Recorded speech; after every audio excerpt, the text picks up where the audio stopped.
बैठक में गढ़ी विधायक महोदय द्वारा केडी छात्रावासों में केवल जनजाति कर्मचारियों को लगाने की बात करी गई। इस पे देखो, आपका क्या कहना है? जो व्यक्ति लोकल लैंग्वेज जो ट्राइबल कम्युनिटी का बच्चा अगर 6ठी क्लास में आ रहा है तो वो मातृभाषा को बोल पाएगा। तो जो ट्राइबल कम्युनिटी का व्यक्ति होगा तो वो उस मातृभूमि भाषा को समझ पाएगा, उस बच्चे की भावना को समझ पाएगा, उसकी मांग को समझ पाएगा।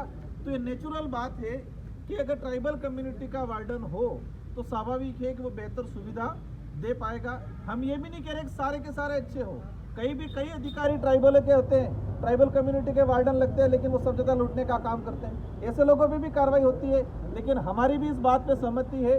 और आज गढ़ी विधायक जी ने स्वयं ने स्वीकार किया कि बांसवाड़ा के कई छात्रावासों में अव्यवस्था फैल रही है।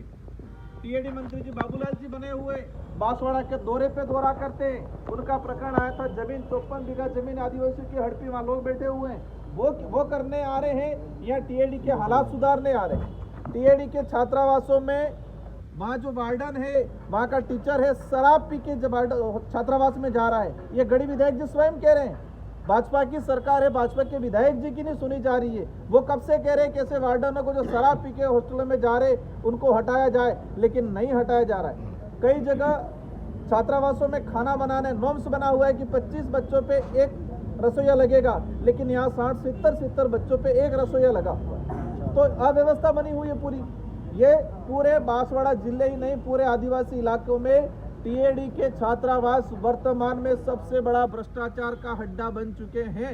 सारे जो वार्डन वहाँ पर शनिवार रविवार को बच्चे नहीं रहते हैं, और नॉर्मल डे के अंदर भी अगर 100 बच्चे हैं तो वो 200 बच्चों की हाजिरी भर रहे हैं, जहाँ आवासीय विद्यालय जहाँ 400 का रोल रह रहा है।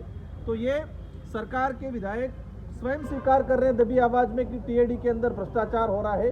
तो उसकी जांच की हम सरकार से भी मांग करेंगे, और आपके चैनल के माध्यम से टीएडी मंत्री जी से भी कहना चाहेंगे, हमें आपको राजनीतिक प्रतिद्वंदी नहीं माने, हम एक मजबूत विपक्ष के रूप में काम कर रहे हैं। आपकी जिम्मेदारी बनती है इस क्षेत्र का, आदिवासी बाहुल्य क्षेत्र का जो गरीब बच्चा छात्रावास में पढ़ रहा है, उस बच्चे की रोटी निवाला छीनने का काम नहीं करें।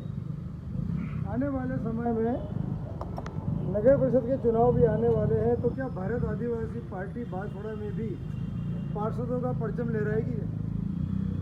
भारत आदिवासी पार्टी का जो विजन है, हमारा उद्देश्य सिर्फ राजनीति करना नहीं था।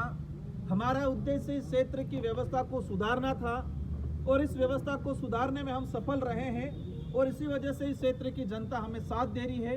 और अवश्य नगर पालिका क्षेत्र की अगर बात करें, यहाँ पर जो डंपिंग यार्ड बना हुआ है वो अव्यवस्थित है। हमने पूछा कि नगर पालिका के अंदर सफाई